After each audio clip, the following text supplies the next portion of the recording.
Au cours du travail que nous avons fait avec Jean-Luc il y a quelques mois, qui a donné naissance à ce rapport dont on a parlé ce matin, l'un des thèmes qui est revenu assez fréquemment, c'est le rôle des territoires, des écosystèmes dans l'innovation.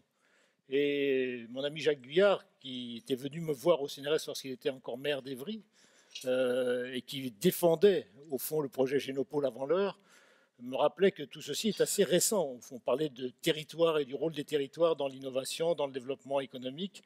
Il y a dans la salle, je vous le dis, beaucoup d'experts, beaucoup de personnes qui, dans les communautés d'agglomération, dans les conseils généraux, dans le conseil régional, s'occupent de promouvoir l'innovation et s'occupent de la développer. Donc n'hésitez pas dans vos interventions à parler avec beaucoup de franchise, évidemment du rôle qu'ils ont, ça les encouragera, mais aussi parfois des pesanteurs que vous rencontrez par rapport à la dynamique que vous espérez de tout ça. Parce que c'est important qu'eux-mêmes aient l'écho de ce qui se passe à votre niveau lorsque vous avez à discuter du rôle des territoires. Alors, ce rôle des territoires, on en a déjà eu un peu d'illustration, hein, soit par l'innovation elle-même, soit sauf du côté de Renault. Et je me tourne vers vous, Dominique Levent, parce que vous n'avez pas évoqué ce rôle, vous avez évoqué un nouveau process au fond d'innovation, d'ingénierie d'innovation, mais vous n'avez pas parlé de territoire. Alors, je sais que Renault a une forme d'action territoriale. Vous pourriez nous la décrire en quelques mots? Oui, de façon générale, quand on veut aller au plus près du besoin client ou qu'on teste de nouveaux services automobiles, on se tourne effectivement vers les territoires. Je vais peut-être parler de deux exemples. Quand on a sorti Twizy, en fait, on a compris tout de suite que c'était un véhicule qui avait sa légitimité dans un contexte écosystémique et de service. Et on a créé une expérimentation sur Saint-Quentin-en-Yvelines, donc avec la conurbation de Saint-Quentin-en-Yvelines, qui s'appelle Twizy Way. Je crois qu'on n'a pas beaucoup communiqué dessus. En fait, qui est une forme de véhicule en libre service comme Autolib, avec une innovation de plus. Ce sont des véhicules qui sont opérés sans station, en fait. Le véhicule est laissé à un endroit et repéré sur la carte de Saint-Quentin, et ce qui fait qu'une personne qui repère un véhicule pas loin de chez elle et qui veut partir dans un quart d'heure peut la réserver, et le véhicule le reconnaît quand la personne s'approche du véhicule. Et donc cette innovation a bien plu aux habitants de Saint-Quentin, et on l'a pour le moment passé dans les mains d'une start-up en fait, qui continue à opérer le système, et on garde bien sûr un œil attentif à ce qui s'y passe. Donc ça c'est au fond le territoire comme client éventuel et participant Oui. à l'élaboration de l'innovation. Une des critiques qu'on entend souvent dans nos réflexions, c'est au fond que certes les territoires ou l'État joue un rôle clé dans la promotion de l'innovation ou dans le soutien à l'innovation, mais se révèle un piètre client de l'innovation. C'est vrai qu'au fond, un peu comme s'il y avait une espèce de schizophrénie entre ce qu'on appelle la commande publique, qui devrait, comme dans certains pays, comme les États-Unis, qui doit, dans certains pays, obéir à même une obligation. Et puis en France, où on a l'impression que d'un côté, les territoires souhaitent développer l'innovation, puis de l'autre, au moment de conclure les marchés, oublient les innovateurs. C'est un sentiment que vous partagez? Oui, sans doute. C'est vrai que c'est un peu un parcours du combattant quand on cherche à s'intégrer à un programme d'innovation territoriale. Bon, néanmoins, il y en a qui marchent. Par exemple, on collabore beaucoup avec le Conseil général de l'Isère dans le cadre d'un partenariat qu'on a avec le CEA à Grenoble. Oui. Et là, le Conseil général est très actif. Donc là, on n'a vraiment pas à s'en plaindre. Mais on essaie de s'intégrer aussi à des programmes plus vastes comme le Grand Lyon. Vous pouvez nous dire un mot plus sur, vous m'avez parlé de village sur... Oui, alors qu'est-ce qu'on fait dans l'Isère? C'est qu'en fait, on essaye quelque chose qui est très lié à ce que je disais tout à l'heure, c'est-à-dire de l'innovation bottom-up. Donc, on a fait un partenariat avec un village, en fait, Saint-Martin-du-Riage, qui est sur les contreforts de la montagne au-dessus de Grenoble. Et on a décidé de faire sécréter par la population elle-même, en fait, le fait qu'elle prenne conscience des problèmes de mobilité qui sont les siens, liés à la structure géographique, et qu'elle nous aide en fait à construire des solutions avec elle pour optimiser sa mobilité. Donc soit baisser par deux par exemple le coût de la mobilité, ou baisser la consommation, et qu'on le fasse ensemble. Donc pour une fois, c'est pas nous qui allons imposer une solution, mais on va travailler à construire ensemble en fait les solutions qui leur conviennent. Très bien. On va passer, si vous le voulez bien, puis on y reviendra. N'hésitez pas à intervenir si vous avez quoi que ce soit à ajouter hein, dans le cours de la discussion. On va passer à Dassault. Dassault, alors lui, votre expérience, c'est véritablement un lien direct avec les collectivités. Je suppose, vous avez parlé de Rennes, de la Bretagne et probablement d'autres régions. Vous pouvez nous dire un peu plus comment ça s'est passé, ce lien et ce programme, comment s'est mis en place, quel était le rôle des collectivités territoriales? Oui, bien sûr. Alors, d'abord, le territoire, on a besoin du territoire, parce qu'on l'a toujours fait quand on a lancé des solutions dans le domaine de l'aéronautique et l'automobile. On a toujours cherché à s'associer à une référence dans le domaine. Avec l'aéronautique, ça a été Boeing, avec l'automobile, ça a été Toyota. On a toujours construit nos solutions sur les demandes des clients. En l'occurrence, quand on propose des solutions tournées vers les territoires, on cherche à s'appuyer sur des territoires exemplaires ou sur lesquels il y a une appétence vers ces technologies-là. Et ça a été la raison pour laquelle on s'associe avec Rennes Métropole. Donc on a lancé, ça a été annoncé dans la presse en début d'année, un projet de collaboration avec Rennes Métropole qui a démarré depuis longtemps avec la société Archivido qui était basée à Rennes. Donc il y a une vraie raison géographique de lancer cette collaboration. Rennes est une ville qui est très précurseur en matière d'open data, par exemple. Ça fait des années que Rennes s'est lancé dans le domaine de l'open data, utilise la maquette 3D depuis très longtemps. Et donc il y a un vrai enjeu de démontrer l'intérêt de nos solutions en s'appuyant sur les besoins du territoire, en démontrant qu'il y a une réalité et il y a un besoin de ces technologies-là. Donc c'est vraiment l'enjeu pour nous. C'est pas d'utiliser les territoires, parce que le mot n'est pas approprié, mais c'est de s'appuyer sur l'expertise, sur le besoin du territoire pour démontrer l'intérêt de nos solutions. Alors, qui mettez-vous en jeu? La ville, la communauté d'agglomération, je suppose qu'il y en a une autour de Rennes. Oui, bien sûr. Probablement un grand Rennes, quelque chose comme ça. Rennes Et puis la région, le département. Comment ça se fait tout ça? L'objectif, c'est de réunir le maximum d'acteurs. Et sur Rennes, il y avait justement un écosystème extrêmement favorable. Alors, on a vraiment tout ce qu'on peut trouver en France, pôle de compétitivité, le pôle image et réseau notamment, un des rares IRT numériques qui s'appelle IRT Bicom, oui. Un réseau d'académies très riche entre l'INRIA, l'INSA, l'IEP, l'ENS, alors Cachan basé à Rennes, mais qui va devenir l'ENS Rennes, je crois que je révèle pas de secret. Un écosystème de start-up, de PME, des grands groupes, Orange, PSA, PSA. Et puis vraiment une métropole. On parlait des services de l'État, donc la métropole, le conseil général, le conseil régional, qui se sont associés à la démarche. Je peux donner un exemple d'un projet qu'on est en train de démarrer, un projet très pragmatique. En fait, à Rennes Métropole, il y a un enjeu, c'est la construction de la deuxième ligne de métro. Or, ça va générer des travaux assez colossaux sur la rocade. Oui. Ça va générer par remontée sur une 4 voies des encombrements sur une petite ville périphérique, mais qui appartient à Rennes Métropole. Or, cette ville a la chance d'avoir une station de train, de l'espace, et donc est en train d'essayer d'imaginer des solutions de mobilité pour répondre à ce problème d'engorgement qui, finalement, de toute façon, représente ce qui va se passer dans plus ou moins 10 ans sur le territoire de Rennes Métropole. Donc aujourd'hui, ce qui est fait assez rare, le Conseil général, l'État, la région, la métropole, la commune acceptent de fournir les données de mobilité, les données de comptage sur les routes pour imaginer, pour collaborer à la co-création d'une solution en réponse à ce problème de congestion. Et donc après, on va associer les écoles, les partenaires, les startups, en faire venir aussi. Alors ce qui est intéressant pour le territoire, et vous demandiez à qui on parle, c'est d'abord le développement économique, la communication. Et le développement économique, son enjeu, c'est de faire venir des sociétés sur le territoire, ou en tout cas de l'emploi sur le territoire. Et donc là, on essaie de faire venir des sociétés extérieures sur le territoire de Rennes Métropole autour de ces sujets-là. Donc là, l'idée, si je comprends bien, c'est que pour une collectivité, c'est d'être à la pointe de l'innovation, d'être exemplaire, d'être visible, permet probablement de s'enrichir, entre guillemets, c'est-à-dire de créer des emplois, de développer des entreprises, parce que l'image du territoire est une image plutôt favorable, c'est ça? Absolument. Je ne veux pas parler à la place des territoires, mais on voit, il y a clairement un enjeu d'attractivité entre les différentes villes, alors que ce soit sur la France entre elles ou dans le monde entier, entre les métropoles, il y a un enjeu de développement économique, de création d'emplois, de proposition de services, etc. Et donc le fait de s'afficher comme une métropole dynamique, innovante, est vraiment un enjeu d'attractivité pour le territoire. Et effectivement, la création d'emplois fait partie de cette attractivité. Est-ce qu'il y a des structures, indépendamment des collectivités territoriales, on y reviendra dans un instant avec le nouveau Silver Valley, avec la Silver Valley, pardon, donc une nouvelle structure ayant pour mission directe de développer au fond un cluster ou un mini cluster ou etc. Vous avez, en dehors de l'IRT, il y a des structures équivalentes à cela là-bas?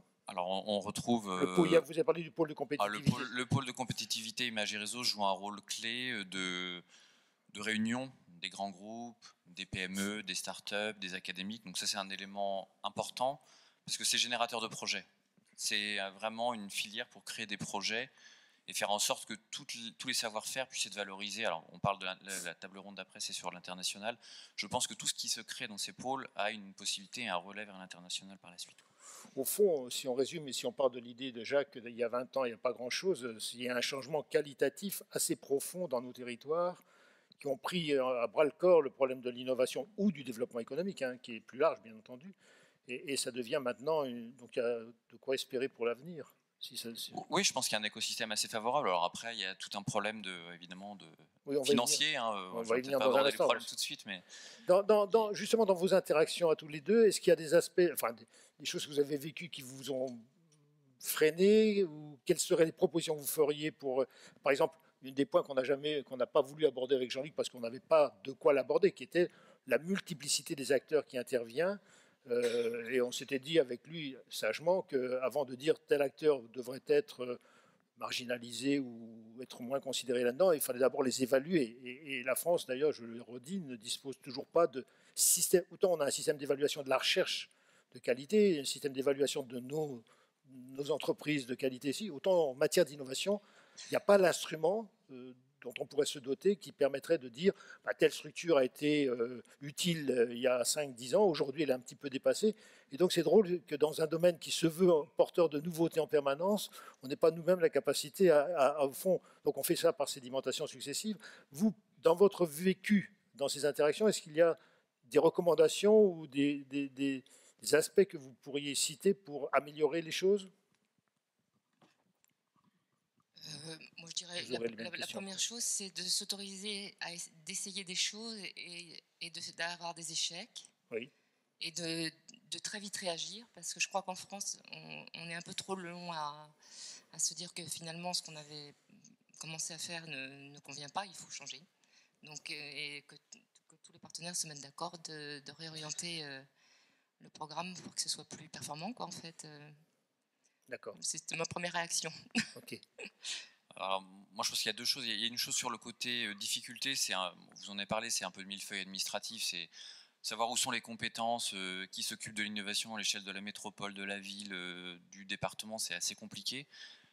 C'est compliqué dans les entreprises aussi, hein, mais on le voit sur le territoire en permanence, c'est assez difficile. Par contre, il y a des espaces d'innovation parfois on a un peu tendance à laisser de côté, mais qui sont à mon avis très intéressants. C'est les espaces qui donnent moyen au grand public de venir proposer des choses à Rennes. On a la chance d'avoir l'espace des sciences, où on peut lancer des expérimentations avec la venue de 60-70 000 personnes, par exemple.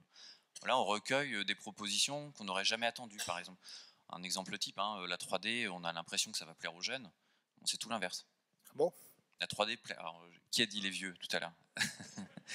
Plaît aux populations âgées, parce que c'est générateur de parole, parce que ça leur permet de parler de leur passé, ça leur permet de parler de ce qu'ils ont vécu et d'expliquer comment la ville a bougé.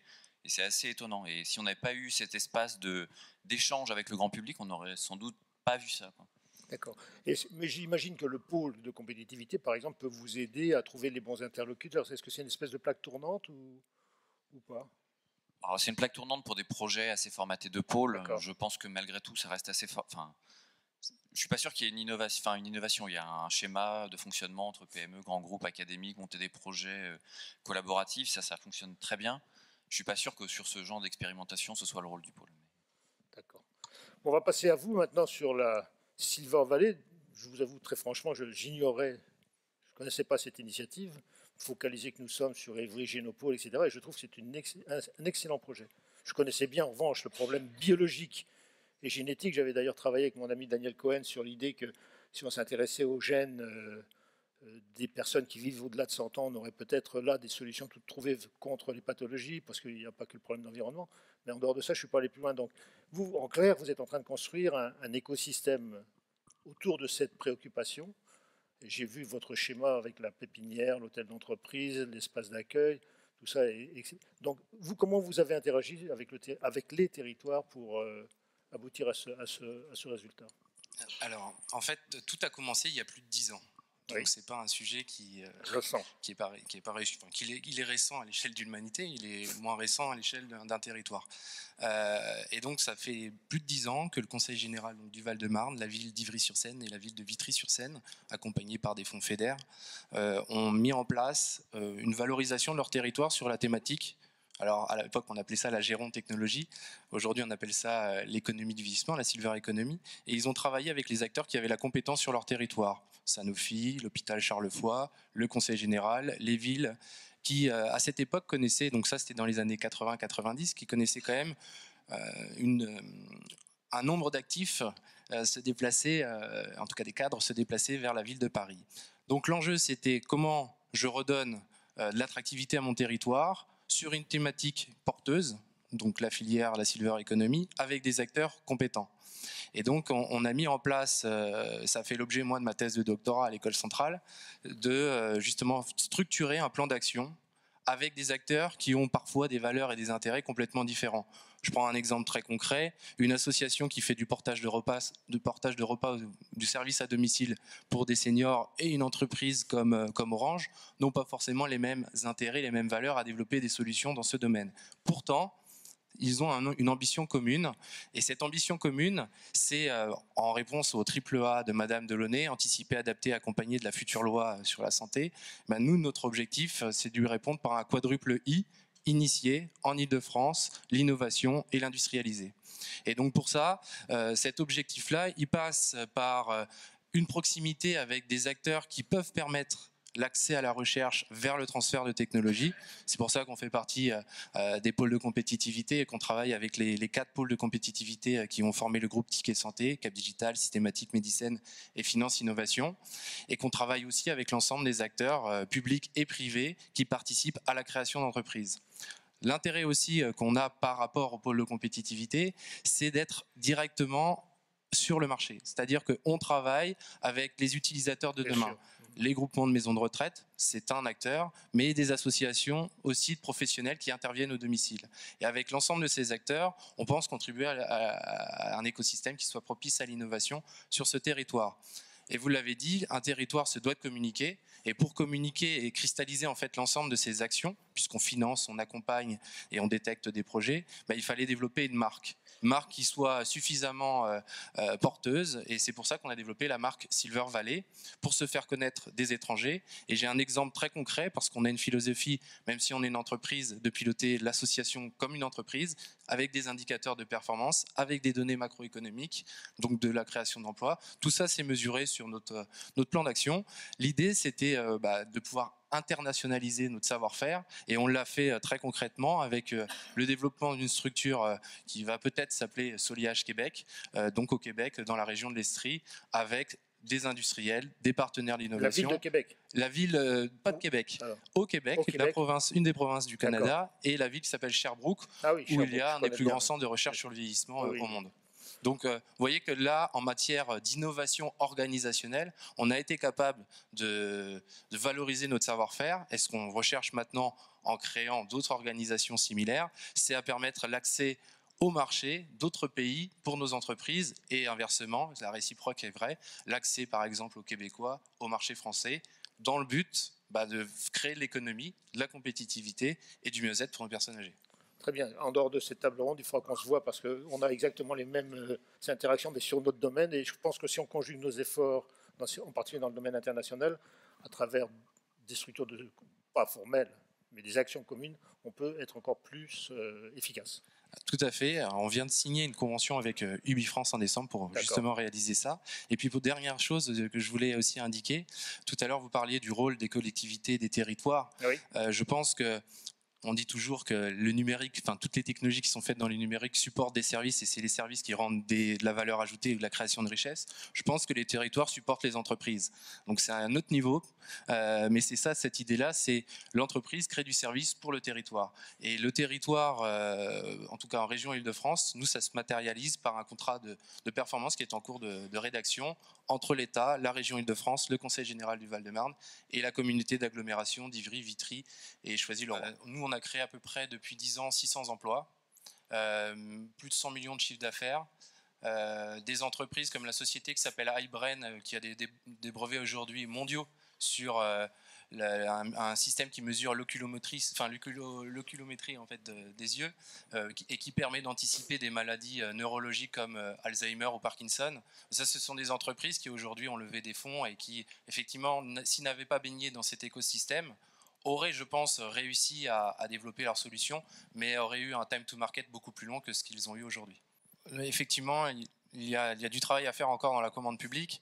Néanmoins, j'aimerais quand même souligner, en tout cas dans le secteur qui m'intéresse, des initiatives qui sont portées par un groupement d'intérêt économique qui s'appelle le RESA, qui est une centrale d'achat qui mutualise des maisons de retraite et des hôpitaux, 120 structures en Ile-de-France, et qui, dans le cadre d'un appel à projet européen, a travaillé avec 5 autres centrales d'achat européennes dans 5 pays différents, et dont l'objectif c'est de tirer justement l'innovation, et ce, dès le stade de la PME. Alors ça, c'est un premier point. Le second point, je pense que les clusters tels qu'ils doivent être pensés en termes de chaîne de valeur. C'est-à-dire que dans ces organisations, on doit trouver des innovateurs, des porteurs de projets, des entrepreneurs, des PME, des ETI et des grands comptes. Parce que le grand compte, finalement, il joue le rôle d'un assemblier de technologie, plus que d'un innovateur à proprement parler par rapport à une PME. Et je crois qu'il sera intéressant de pouvoir nous évaluer dans 5 ans pour vous montrer qu'effectivement, il y a des choses intéressantes qui sont en train de se construire. On va conclure cette table ronde. Je me permets juste peut-être de rappeler une chose, parce qu'on ne l'avait pas dit, je ne sais pas si ça a été cité, mais le projet d'Asso qui a été présenté vient du terrain, de la base, et d'une start-up initialement, qui a été réintégrée dans une vraie logique industrielle ensuite, et qui a fait sa montée en puissance au travers d'un organisme privé très solide, avec une grosse présence territoriale. Je me trompe ? Oui, absolument. On en avait parlé avant la table ronde. Ce projet est né en partie de l'acquisition d'une société basée à Rennes, donc Archividéo. Alors c'est une start-up mais qui a 25 ans, donc je ne sais pas si ça s'appelle encore start-up à 25 ans, mais c'est une petite société de 25 personnes qui était basée à Rennes, qui avait un savoir-faire dans la reconstruction de territoires en 3D à partir de données cartographiques, donc qui est le socle de la solution qu'on est en train de proposer. Effectivement, il y a la possibilité de partir de pépites et d'arriver à en faire quelque chose qu'on peut diffuser mondialement. Donc. Une start-up et une entreprise qui n'a pas trouvé son modèle économique encore. Il n'y a pas de date de péremption. Merci à tous beaucoup.